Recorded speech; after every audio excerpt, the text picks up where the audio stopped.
रामभद्राय रामचन्द्राय वेधसे रघुनाथाय नाथाय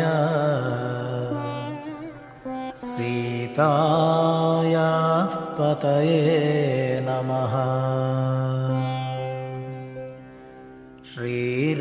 श्रीरामचन्द्र कृपालो भज मन हरण भव भयदारुणं नवकञ्जलोचन कञ्जमुखकर कञ्जपद कञ्जारुणं श्रीरामचन्द्र कृपालो भज मन हरण भव भयदारुणं नवकञ्जलोचन कञ्जमुखकर कञ्जपद कञ्जारुणं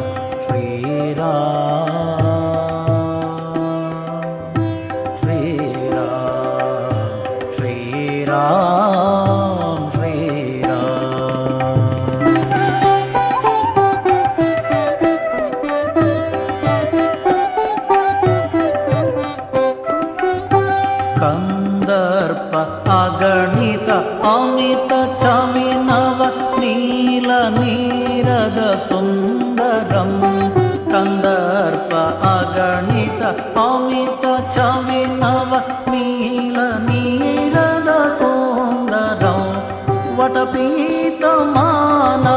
तडित रुचि शुचि नौमि जनक सुतावरम वटपीतमानहु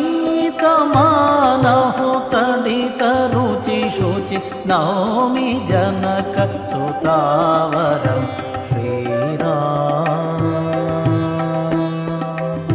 श्रीराम श्रीराम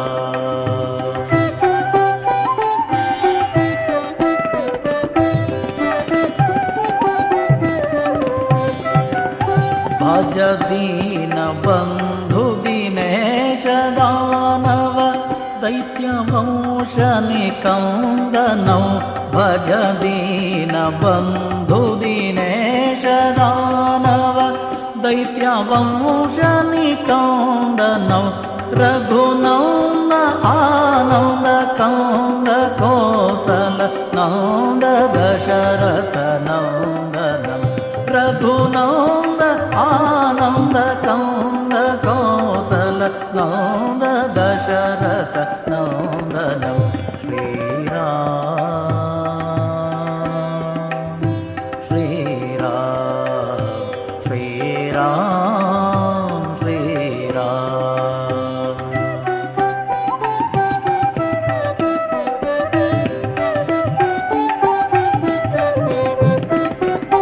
शिरमुकुट कुंडल तिलक चारु उदारु अंग विभूषणं शिरमुकुट कुंडल तिलक चारु उदारु अंग विभूषणं आजानुभुज शर चापधर संग्रामजित खर दूषणम् आजानुभुज शर चापधर संग्रामजित खर दूषणम् Shriram Shriram Shriram Shriram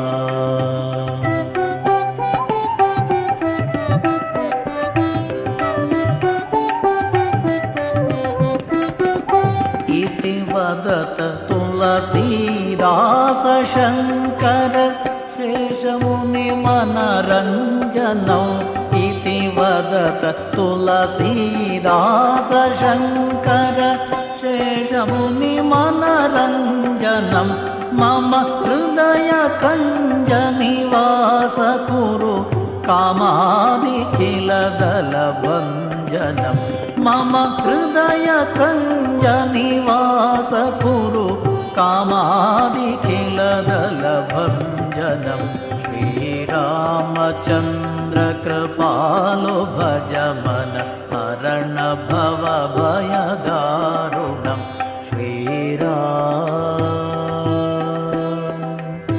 Shriram Shriram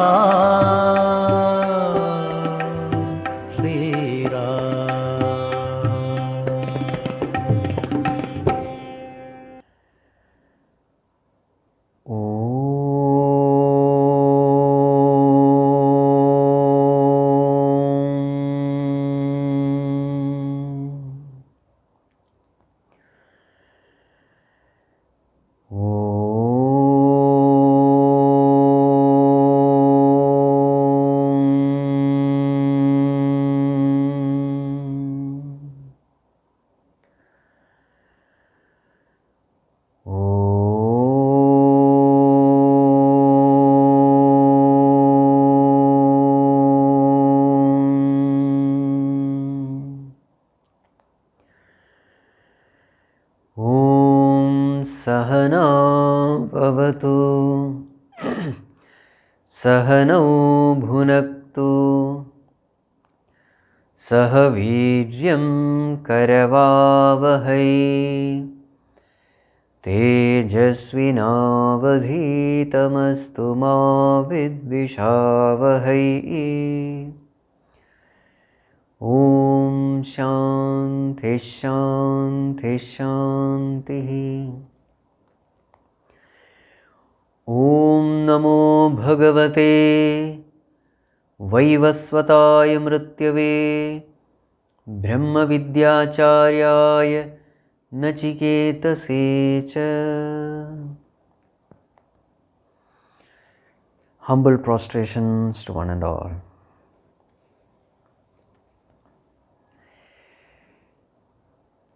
So in the last class we had seen Nachiketa asks the third boon. The boon is, in this world, when a person dies, what happens to him? Whether he exists or not. So, is there any existence other than the physical body, the mind, the intellect and the senses? Is there something which exists in us, something higher? This question is important because then instead of again and again repeating this birth-death cycle by going to different worlds, we can hold on to that reality and escape from this birth-death cycle, get liberated. So at that time Yamarāja said, Nachiketa, please don't ask this question. You can ask anything else. As far as this doubt is concerned, this doubt is there even in Swargaloka. Even devatas are confused about it. So this knowledge is a rare one. And even if I tell you, there is no guarantee that you will understand because it's a very subtle knowledge. So instead of asking all this, you ask something which is tangible. If you don't know what to ask, then I will tell you what to ask. Ask for children, for grandchildren, for cows, elephant, gold, horses. Ask for wealth. Ask for land. Ask for power. Ask for long life. Ask for anything. Ask for divine pleasures. These apsaras, they will come and serve you through dance, music, etc. These pleasures are not available in the human world. Ask anything, worldly or heavenly. Everything I will give you, but please don't ask anything about death. So then what was the answer given by Nachiketa? Nachiketa said, all these things what you have said, Shvobhava, they are all impermanent. How can a person attain permanent happiness? Through impermanent things. This joy of the family, joy of the prosperity, joy of power, joy of long life, all these things are impermanent. Moreover, these pleasures which you are offering, sarvendriyanam jayanti tejaha, these sense pleasures are such that it can only drain away the vitalities of the mind, of the senses, of the body. It can leave only cravings behind, it can leave only addictions behind. In no way it is going to serve us. And all these pleasures are also impermanent.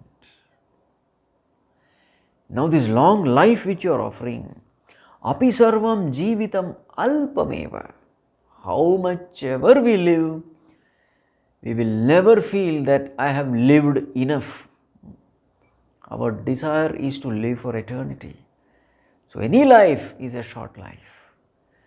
And how much ever long it may be, death has to come. So therefore, I don't want any of this. Tavaiva vaha, tava nrityagite, all this dance and music and chariots, etc., you keep it with you. I don't want anything. Nothing in this world is permanent. This is a painful truth in this life. That's what Nachiketa says, Shvobhava, one term for everything. Though we may use terms like, I have got a permanent job, etc., there is no job which is permanent. People say, I am settled in life. So generally, when you get a good job, when you have family, children, house, then we say we are settled. Please understand, there is no settling in this world. It's just impossible. Why? Shobhava. Nothing is permanent. Very many people who thought they have got a permanent job, they lost their job during this COVID crisis. How many people have lost their job? This is called Shobhava, uncertain, impermanent. So in such a world, how can a person have peace of mind? Just like when you sit on a shaky chair, your mind can never be at peace because you don't know when you are going to fall. The whole world is a shaky chair. Things are there as of now, but the fear is always there. Today everything is fine, but tomorrow what is going to happen, we don't know. So that fear is always there at the back of the mind. So nobody can rest at peace. Now that state of mind is presented here by Nachiketa. I am not interested in your dance and music. One of the meditation which the seekers are asked to do is constantly meditate upon death. So a person who is going to die tomorrow, suppose you show dance and music in front of that person. He has been ordered capital punishment. Next day he is going to die. Now how much will he enjoy this dance and music? The mind will be always thinking of death, isn't it? The seekers are asked to have such a state of mind so that they become serious about life. We are able to thoroughly make use of life when there is this fear that someday I am going to die. So therefore that same attitude, that healthy attitude of mind, that attitude of a seeker's mind is what we find here. Nachiketa continues his analysis of life. So next verse number 27, page number 57. Navittena tarpaniyo manushyaha lapsyamahe vittamadrakshma chetva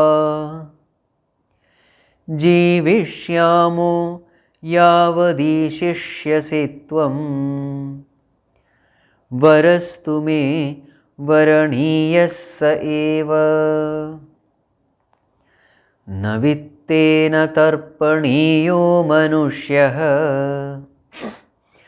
lapsyamahe vittamadrakshma chetva jivishyamo yavadishishyasi tvam varastu me varaniyassa eva navittena tarpaniyo manushyah. A very, very famous line, often quoted. Manushyah vittena na tarpaniyah. A man is never satisfied with wealth. Any amount he gets, he will say, I want more. O Yamarāja, tva adrakshma chet vittam lapsyamahe. I have seen you. The very fact that I have seen you, a celestial being, a divine being. So definitely I will get wealth. So I don't have to waste my boon in asking for wealth. Because definitely you are not going to send me back empty handed. Even when we go and meet a king, ordinary worldly king in his court, when you come back you get something from the king. Then what to talk of coming to Swargaloka and meeting Yamarāja, a divine being. So definitely I am going to get something. So I don't have to waste my boon. Tvam yavad ishishyasi jivishyamaha. As long as you are ruling, so long I will live. As long as you are Yamarāja, who will have that courage to touch me? So therefore, as far as long life is concerned, that also I need not ask. Me varaniyaha varahatu saeva. The one thing which I want to ask is that alone. My desired boon is that and that alone. So Nachiketa is very clear. He is not tempted at all. So here the first line is navittena tarpaniyaha manushyah. A man is never satisfied with vittam, wealth. He wants more and more, more and more, more and more. Now a question may come, why is it that we have this craving for wealth so intensely? From where is this desire for wealth coming from? So when we analyze life, we find on a superficial analysis, we find that wealth is a one-stop solution for all our problems. It appears. If there is one thing which can give everything to us, it appears to be wealth, especially people who don't think deep about life,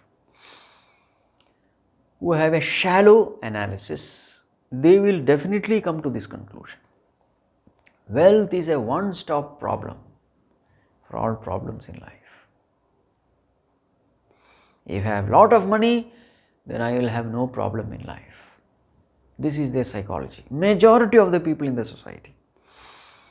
So that is why this craving is there. Now how can wealth solve your problem? Well, as far as the needs are there, the wealth anyway meets it. There are needs, roti, kapda, makan. And if you are rich enough, you can get the best of them. The world is designed in such a way that best thing you will have to pay the best price. There are all kinds of things, low, medium, high, inferior, mediocre, superior, all kinds of things are there in this world. But if you want to get the best of everything, then you will have to pay a higher price. So if you want to get the best of comforts and conveniences in this world, what is that you want? You want wealth. And it is our experience that whenever I fulfill my desire, I am happy. And what is the way to fulfill the desire? Get the thing which you desire. How will you get the thing which you desire? Pay money. So therefore, our experience say that fulfillment of desire is happiness, and fulfillment of desire is possible when I get the thing what I want, and to get the thing what I want I need money. So therefore, money is happiness. Also we find that in our life, a person who is very rich, he is respected everywhere. He is considered to be a successful man. He is considered to be intelligent and smart. He is considered to be hardworking. So therefore there is a saying in Sanskrit, Sarve gunaha kanchanam ashrayante. All virtues depend on kanchanam. If you are rich, then all these virtues, they get attached to you. Moreover, if you have lot of money, you can give a better health care for yourself. You can go to better hospitals, better doctors. Everywhere it is money.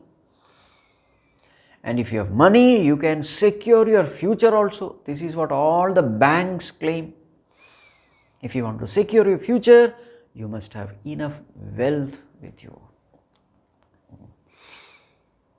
Isn't it? Everybody is ready to serve you, to be friendly with you. So see the benefits of having wealth. There is a feeling of security. You get the best of everything in this world. You are respected, and when people respect you, you feel nice. You feel that yes, I am an important person. Isn't it? So what is the one thing to get everything? The one thing is wealth.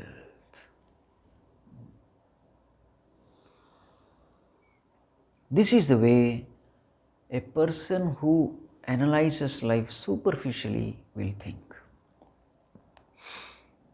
You get everything with wealth. Even if you want to get married also, what is the first thing they will see? What is the fellow doing? How much money he has? How much property he has? And if he is a rich person, any parent, they are willing to give the hand of their daughter happily. This is what we see in the society. So in every field, we find a person who is rich is at a higher advantage in the society. So therefore, people crave to earn more and more wealth. But then what do the scriptures say? The scriptures say that this wealth appear to be a great blessing. But this wealth without right knowledge can only bring inauspiciousness. Because as you think, the wealth doesn't have the power to give you happiness. In fact, it can make your life miserable. This is what Bhagavan Shankarāchārya says in Bhajagovindam. Artha-anartham bhavaya nityam nasti tatas sukhaleshas satyam. Know that this wealth can bring only calamity, anartham. There is no sukha in it. Go deep and you will find out. So now this analysis all the seekers we must do. How can wealth be inauspicious without right understanding about life? How can this wealth bring calamity to us? This analysis we must do.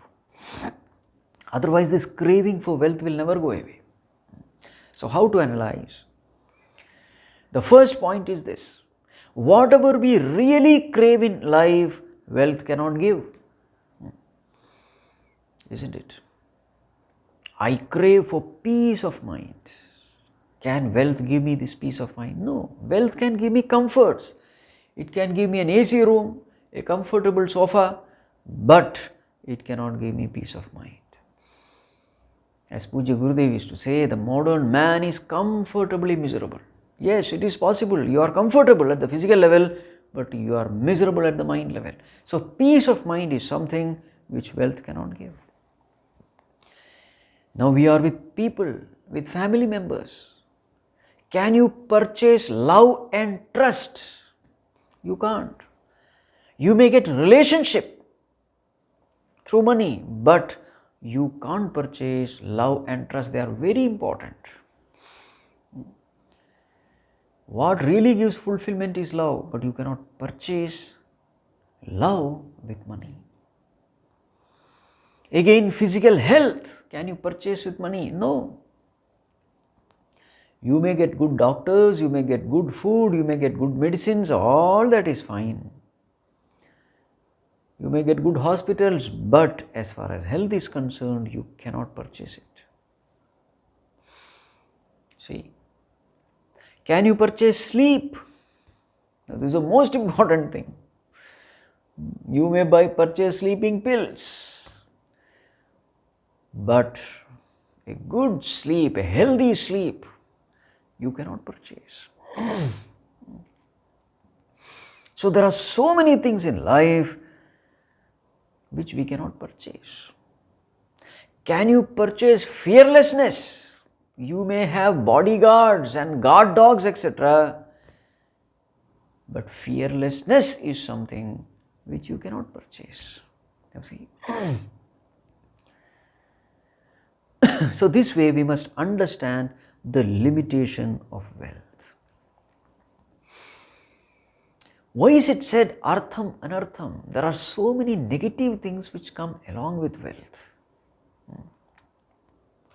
Generally we find that when a person becomes wealthier, he tends to become arrogant. He tends to become egoistic and proud. This we find in the society. As a person becomes rich, his attitude changes. His behavior towards others changes. He develops a sense of superiority complex. He looks down upon others. Now, ego is the one thing which brings all vices in life. Just like humility is one thing which brings all virtues of life. Humility is considered to be the greatest virtue in life. In the same way, just the opposite of humility, arrogance is something which becomes the cause of our downfall. An arrogant person, he doesn't bow down even in front of his teachers or parents or elders. An arrogant person never learns anything in life. So what wealth brings, the greatest calamities, it brings along with it arrogance. This we find in life. Especially people who don't have knowledge about the scriptures, etc. This attitude we find, it develops arrogance. Moreover, we find that when wealth comes, we tend to develop all kinds of bad habits. You tend to mix with the higher people in the society. Time is spent in all kinds of late night parties and clubs and pubs. The person takes to drinking, smoking, to remain with this, what you call as the cream of the society, such people. He develops so many kinds of bad habits. He develops so many kinds of addictions also. Because he is exposed to all kinds of comforts and conveniences. And the mind becomes a slave to all these comforts. There are people who are addicted to AC rooms. They can't live without AC rooms. Yes. There are people who are addicted to drinks and drugs. All because of what? All because they can afford them, and they could afford them because they had a lot of money.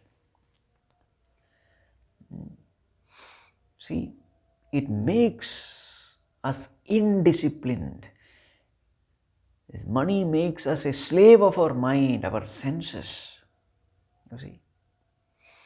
Also, when a person becomes richer and richer, he starts feeling a sense of insecurity. This is another big problem. Generally we say money gives you security, but no, it is not true. As a person becomes more and more rich, he is approached by all kinds of people. Now those people come to him not because they love him, they come to him because he has wealth. And so when more and more such people come, you are not able to trust everyone. You start doubting everyone, and a doubting mind, samshayatma vinashyati, it's a very disturbing mind. You have to doubt everyone. People are coming to you for your wealth, so all the time the mind is doubting. Putradapi dhanabhajam bhitihi, Bhagavan Shankarāchārya says. A rich man cannot trust his own son. He is scared of his own son because the son is waiting when the father is going to die and when I am going to get all my wealth. You see, there is a sense of insecurity. There is fear all the time. There is doubting mind all the time. How can such a person be happy? And the nature of wealth is how much ever you get, you are not satisfied. Navittena tarpaniyo manushya. It is true. If you have 1 lakh, you want to make it 5 lakhs. If you have 5 lakhs, 10 lakhs. 10 lakh means 50 lakhs. 50 lakh fellow, he wants 1 crore. Navittena tarpaniyo manushya. Desires keep expanding. You are never satisfied. And so therefore what you do, with whatever wealth you have, you invest here, there, everywhere. And now mind is constantly worried about yoga and kshema. Yoga means preserving wealth which you already have. Kshema means earning more what you don't have. Mind is constantly worried. So there is worry, anxiety, tension, etc. with regard to wealth. People who are there in stock exchange, ask them what is worry, anxiety, tension. They will tell you. In order to increase the wealth, you do so many things. And moreover, you tend to believe that wealth is the solution for all problems. So therefore, a person, it is possible that he may try to bribe someone to get something done. He chooses adharmic ways, unrighteous ways. With the money power, he tries to solve all problems. And many places, illegally, immorally. You see the difference. A devotee holds on to God to solve all problems. A rich person holds on to wealth to solve all problems. A devotee feels that it is the Lord who is taking care of my yogakshema. A rich man feels it is the wealth which is taking care of my yogakshema. See the difference? A huge difference. A rich person, it is very easy for him to live a life forgetful of God. Because according to him, all problems are solved not by God, solved because I am rich, I have a lot of money. That is why I am able to solve my problems. So forgetfulness of God becomes very easy for such a person. So because of all these reasons, it is said, artham-anartham, wealth is calamitous. But please note, we are not against earning wealth. Earning wealth is a talent and very few, rare people have got it. So if we have the talent of earning wealth, we must do it. But then once our needs are met, the rest of the wealth should be given for charitable purposes. Because there are so many people who are suffering in this world because of a lack of basic needs. So therefore, when wealth is utilized for such thing, then the very same wealth brings punya to us. It is a meritorious action. When charity is done without a sense of arrogance, when charity is done thinking that Bhagavan, I am only an instrument, wealth is yours, you are using this wealth for your purpose. When this attitude charity is done, money can give only blessings to us. This also we must understand. So if we have the ability to earn, we must earn because society needs it. It can be used for charitable purposes. But even when it is given, understand that it is Bhagavan's money which we are giving. In that case, that money can never become chanchala. Normally we say Lakshmi is chanchala. Lakshmi is not chanchala. Our mind is chanchala. Chanchala means fickle. Lakshmi is always with Narayana. Suppose we are holding on to Narayana, then Lakshmi is always with us, says Puja Gurudev. Lakshmi will not go away because you have held on to Narayana. Lakshmi can never leave Narayana. So Lakshmi will always be with you. So make spiritual progress the goal of life. Then everything is fine. Moodha jahihi dhanagama trishnam kuru sadbuddhim manasi vitrishnam. O fool, give up this craving for wealth. Kuru sadbuddhi. Now this is called sadbuddhi. Understanding the limitation of wealth.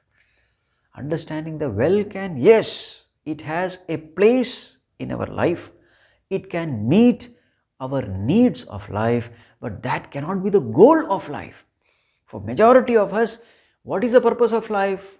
Purpose of life is earn as much as possible. That cannot be the goal of life. In our scriptures, we have these chaturvidha purushārthas.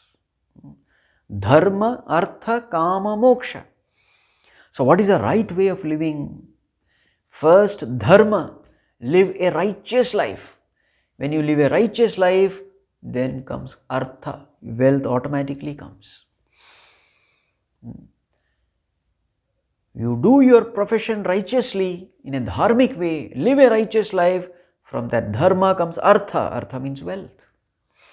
Wealth should be earned through righteous means, through dharmic means. Then what you should do with that artha? Artha is for kama. Kama means needs.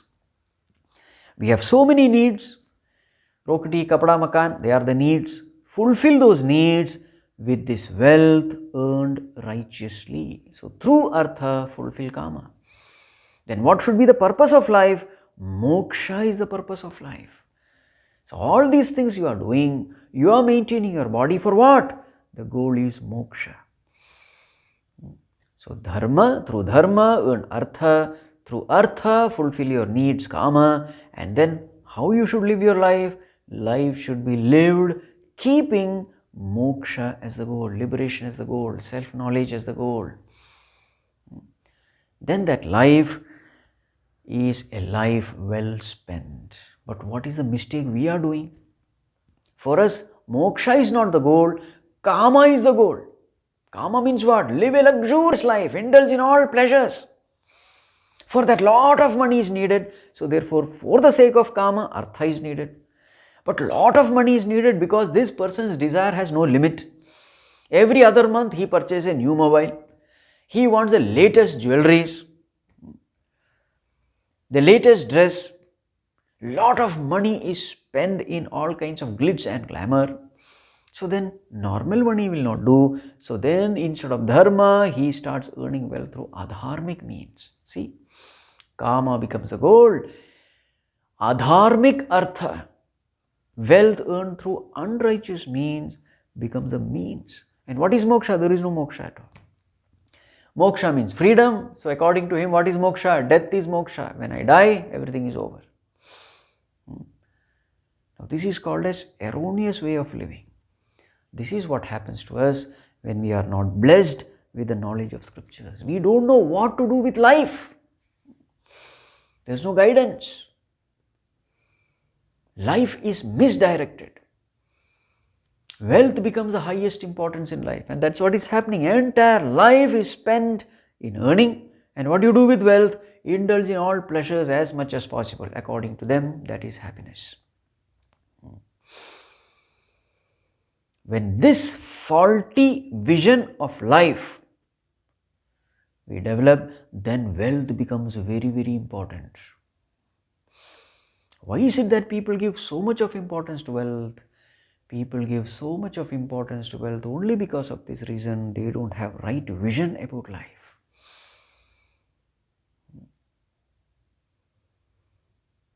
Navittena tarpaniyo manushyaha. Right. Now see this attitude of Nachiketa. Lapsyamahe vittamadrakshma chetva. Oh Yamarāja, the very fact that I have seen you, I will get the necessary wealth. Now what it means is this. As far as we are concerned, what it means is, the very fact that we are born here, prarabdha karma has given this body to us. So that very prarabdha will take care of the body. This is the meaning. You don't have to live to earn wealth. That cannot be the purpose of life. The very fact that Lord has given you the stomach, He will give the food also to feed that stomach. That is the meaning prarabdha. So then what should be done with life? Life must be utilized to achieve that which doesn't come effortlessly. This is what Bhagavatam says. Just like dukkha comes effortlessly, sukha also will come effortlessly. You don't have to work for that. How effortlessly dukkha comes, sorrow comes, in the same way the worldly joys also will come, the worldly wealth also will come effortlessly. You don't have to work. Where should you work? You should work for that which you are not going to get unless put forth effort. And what is that? It is nothing but liberation. So work for that which is the most important in life. Work for that which will not come to you unless you put forth work, unless you put forth effort. That's what the meaning this is. Lapsyamahe vidramahe. Anyway, it is going to come. Why should I waste my boon for that? That's what he says. Jivishyamaha yavadishyasitvam. Yavadishyasitvam. I am going to live anyway because I have seen you. So what is the lesson which we have to learn? As long as the prarabdha of the body is there, you will live. You have no choice. Even when the body is born, it is decided how long this body is going to survive. So till then, the food also has to come. So you don't have to consider that as the highest priority in life. It is like a person for whom breathing is the highest priority. What is the purpose of your life? What is the goal of your life? Breathing. Inhale, exhale. Inhale, exhale. Now how stupid you will consider that person. As long as you are alive, you will breathe. You don't have to make it a goal of your life. That is the meaning here. May you keep liberation as the highest goal. So what Nachiketa is saying is, I don't want to waste my boon in all this, in earning wealth, in living long, etc. I want only that. Varastu me varaniyaha saeva. Only that I want to ask. He continues. Next verse, verse number 28, page number 60.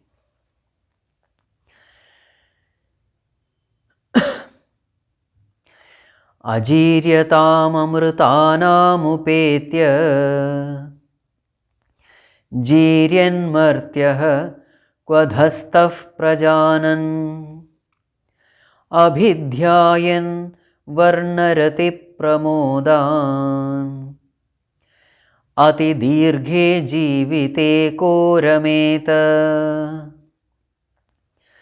Ajiryatam amrutanam upetya jiryan martyah kvadhasthav prajanan abhidhyayan varnarati pramodan ati dirghe jivite korameta. So what does Nachiketa say? Upetya, having reached what? Ajiryatam amrutanam. Ajiryatam, this world of non-aging, ajiryatam, and non-dying, amrutanam. Amrita, non-dying, ajirya, non-decaying, non-aging. So having reached this world where there is no old age or death, who reaches? Jiryan martyah, the one who decays and dies. This aging, decaying, dying, mortal, meaning myself. Having reached this world, this Jiryan martyah, the one who grows old and dies, this Jiryan martyah, who is kvadhastha. What is kvadhastha? Kvadhastha means ku plus adhastha. Ku means earthly plane. Adhastha, stha means the one who stays, one who resides. Where? Adhaha, at the lower plane. So, the one who stays in the earthly plane, ku means earth. The one who stays in the earthly plane, and what is this earthly plane? Adhastaha, it's a lower plane. Compared to heavenly plane, the earthly plane is a lower plane, so therefore it is called adhaha. So who am I? I am the one who is thaha, staying in adaha, the lower plane of ku, the earth. So I, who am staying in this lowly earthly plane, I, who am jiryan martyaha, a decaying and dying mortal, such a person, upetya, having reached, where? Ajiryatam amrutanam, having reached the heavenly world, the world where there is no old age or death, having reached to such a plane. And prajanan, knowing fully well that there is something higher which is ultimately good, the ultimate good. Knowing well that there is something higher to be reached, such a person, varnarati pramodan abhidhyayan, abhidhyayan, reveling in, varnarati pramodan, pramodan means pleasures, abhidhyayan, reveling in pleasures, pramodan,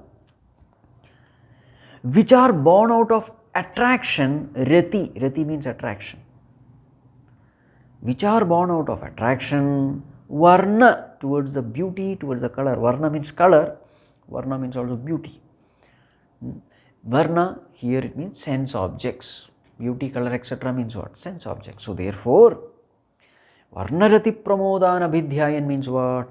Reveling in, abhidhyayan, reveling in the pleasures, pramodan, which are born out of attraction, rati, towards the sense objects, varna.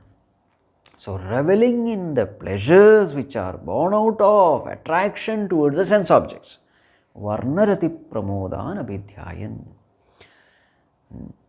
Ati dirghe jivite korameta, who will desire to live long, ati dirghe jivite. So, the one who is a mortal, a decaying and dying mortal, who has reached the higher plane and who has understood that there are higher possibilities to achieve. You don't have to decay and die, but there are higher possibilities to achieve. A person who has understood that, known that, such a person, will he waste his life in reveling in sense pleasures? This is what he is asking. Time is precious. If right effort is done in the right direction, you can become an immortal. You can be free from birth death cycle. When such a person understands that there is a higher goal to achieve, will he waste his life in indulging in all pleasures? Why should he unnecessarily desire for long life and wealth and pleasure, etc.? Why should he desire? He will only desire that higher thing. Isn't it? There are pleasures at different levels. So the law of this world is, if you want higher pleasure, you will have to leave the lower. You can't have lower and higher together, not possible. So there are tamasic pleasures, drinks and drugs and all those, they are called as tamasic pleasures. Then there is a rajasic pleasure. What is rajasic pleasure? Name, fame, power, position. Now if you have to enjoy rajasic pleasure, you will have to give up the tamasic pleasure. If you just drink and lie down on the roadside, no name and fame will come. You have to work hard to attain name and fame. So you will have to give up the lower to attain the higher. Again, then there is sattvic pleasure, the pleasure of a pure mind, the joy of a pure mind, the joy of a mind with all kinds of noble thoughts. If you have to experience the joy of sattva, then you will have to give up the joy of rajas, the joy of conquering, winning and defeating and fighting. There is a joy there. You will have to give up that. joy of cooperation, joy of selfless love, joy of service. It is only possible when you give up the egoistic joys, the rajasic joys. And remember, the higher joy is more fulfilling. Rajasic joy is more fulfilling than tamasic joy. Sattvic joy is more fulfilling than rajasic joy. And what is the final joy? The final joy is the joy of the self, the bliss of the self, artha-anartha. That's even higher than the sattvic joys. So people are ready to give up that sattvic joy in order to get the bliss of the self. Now that is what Nachiketa is saying here. A person who has known that there is something higher to achieve, why should he waste his time reveling in the lower pleasures, indulging in the lower pleasures, abhidhyayan, meditating. Abhidhyayan also means meditating. Why should he unnecessarily waste his time in reveling in the lower pleasures when he knows that there is something to gain? This is again his argument. So therefore I don't want any of this. I know there is something higher. I want that knowledge related to that higher one. So therefore, Nachiketa again insists that, oh Yamarāja, please give me that knowledge. That again comes in the next verse, the last verse of this Valli. Verse number 29, page number 62. Yasminnidam vichikitsanti mrityo yat samparaye mahati bruhinastat yoyam varo gudhamanupravishtaha nanyam tasmat nachiketa vrinite. Yasminnidam vichikitsanti mrityo yat samparaye mahati bruhinastad yoyam varo gudhamanupravishtaha nanyam tasmat nachiketa vrinite. So therefore Nachiketa says, once again he is compelling Yamarāja for the same boon. He mrityo, bruhinaha, tell us, give this knowledge. Yasmin, about which, idam vichikitsanti, people entertain this doubt, whether it exists or not, asti or nasti. Regarding what? Samparaye, in the context of the next world, when a person dies. So this doubt is there when a person dies. So therefore, please tell us about that, what I have asked. Or you should say, yat mahati ayam varaha, because this knowledge is supposed to lead to a great result. Mahati. This knowledge is really great. Entire life will get a direction if you give this knowledge. Entire life will get a purpose and a direction if you give this knowledge. Therefore, there is a very big result to be achieved. The great purpose, ayam varaha. And you must tell it because gudham anupravishtaha. This knowledge has entered into an inaccessible recess. That's a literal meaning here. Gudham anupravishtaha. This knowledge has anupravishtaha, entered into gudham, into a mysterious cave as though. What does it mean? What it means is this knowledge is very, very subtle, very sukshma.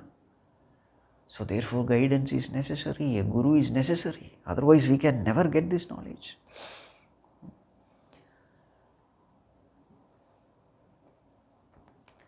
The knowledge, as it becomes subtler and subtler, the need for a guru becomes more and more.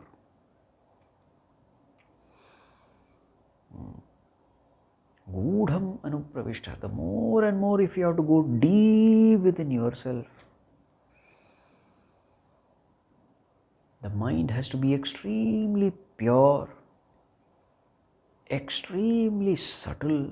Only a subtle, pure mind can meditate upon something which is subtle. Atma is the subtlest. So to meditate upon the subtlest Atma, the mind also has to be equally subtle, equally pure. Only then we get a glimpse of that higher reality. We have to approach the reality with the mind. The mind has to be extremely pure because the truth is extremely pure, extremely subtle. So that is why these terms are being used here. Gudham anupravishta. The truth is there deep within ourselves. But if you have to go deep within ourselves, the mind has to be extremely pure and subtle.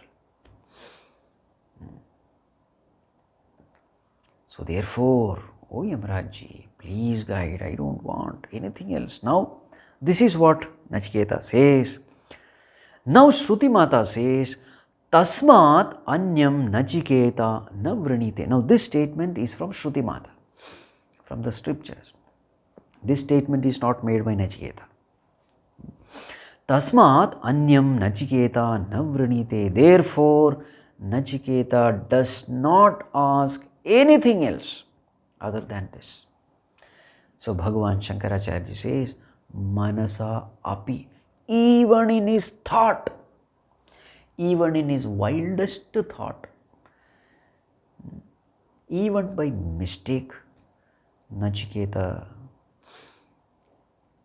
there is not even an iota of desire for the world. He wants this and only this. Now this is called as Tivra Mumukshutva. And such a seeker is the Uttama Adhikari for Brahma Vidya. So this Valli ends here. Iti Kathopanishadi Prathama Adhyaye Prathama Valli. So thus in this Kathopanishad, Prathama Adhyaya, the first chapter, Prathama Valli, the first section gets over. So we have finished first chapter, first Valli. Now one homework we all can do is to list down the virtues of Nachiketa based on Sadhana Chatushtaya Sampatti.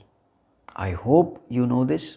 Those people who are not aware of Sadhana Chatushtaya Sampatti, I request please refer to Tattvabodha. The talks are there in the YouTube.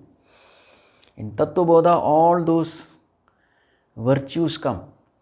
Viveka, Vairagya, Shamadhi Shatka Sampattihi, Mumukshutvam. These are the fourfold qualifications necessary for a person to attain this knowledge. Even in our book, Gurudev's commentary also, it is briefly mentioned. Viveka, discrimination between real and unreal. Vairagya, dispassion towards everything that the world can offer, dispassion. Mumukshutvam, desire for liberation. And Shamadhi Shatka Sampatti. Shama, Dama, Uparama, Titiksha, Shraddha, Samadhana. Sixfold qualifications. Shama, peace of mind. Dama, control over the senses. Uparama, the ability to withdraw from the outer world. Titiksha, the ability to endure all sufferings for the sake of the higher reality. Titiksha, Shraddha, faith in the scriptures, in Guru, in oneself. Samadhanam, the ability to concentrate the mind. So these are all the virtues. So now we have to find out these virtues reflected in the life of Nachiketa. This is a very good homework we all can do. So for example, see his Viveka Shakti, discrimination. He discriminates between real and unreal. He discriminates between Nitya and Anitya. So all these pleasures are shobhava, anitya. So now this is called discrimination. Of course, in the early stage also he does this discrimination. When he tells his father, anupashya tatha yatha purve pratipashya tatha pare. Whether to compromise with the higher values or not, you have to discriminate. Again, he uses discrimination when his father was giving away the cows. So there all we find the Viveka Shakti of this boy. This Papa Karma can lead only to hell. It can never lead you to heaven. See, now there Viveka Shakti is there. He uses it. Even at the worldly level also Viveka Shakti is very important. So we find how he uses Viveka at the worldly level. When he analyzes his father's actions. Again, look at the Shraddha of this boy. When he says, Ananda namate loka, tan sagacchati. If such papa karmas are done, definitely a person is going to go to hell. How did he know? He had the knowledge of the scripture. That means he had faith that whatever scriptures say it is right. Again, Nachiketa uses the term Shraddhadhanaya Mahyam when he asks for Agni Vidya. Oh Yamarāja, I have total faith in this Vidya, so give me. So Shraddhadhanaya, that's the term used. So therefore this boy is full of Shraddha for the scriptures, for the Guru, etc. So Shraddha is also seen. 3 days he did not eat anything. So what does it show? It shows Dhamma, control over the senses. And it shows Titiksha, the ability to endure. Right. When father shouted at him, Mrityavetu adadami, he just kept quiet, remained cool, just withdrew. Now there also, he did not shout back. So that also shows his Shama, Dhamma, etc. And then he sits and analyzes.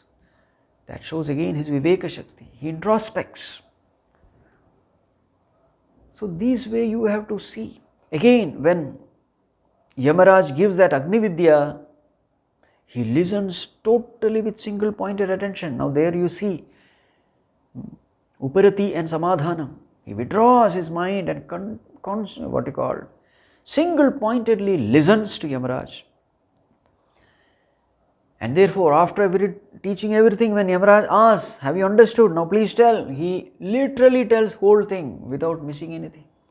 That shows his level of concentration, his memory power.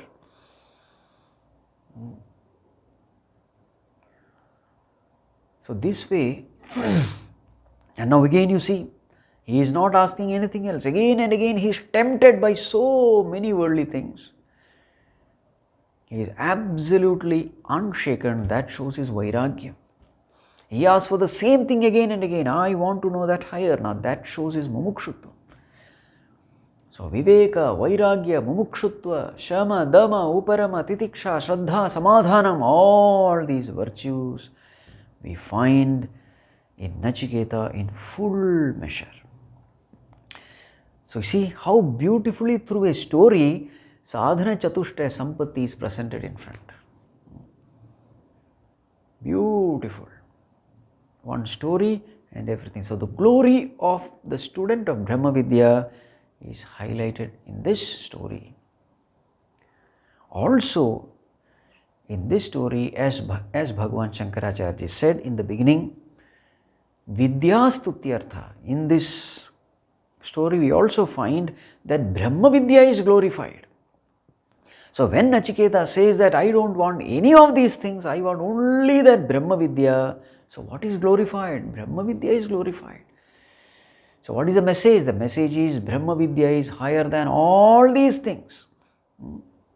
Putra, Pashu, Pautra, kingdom, wealth, power, position. Brahma Vidya is the highest.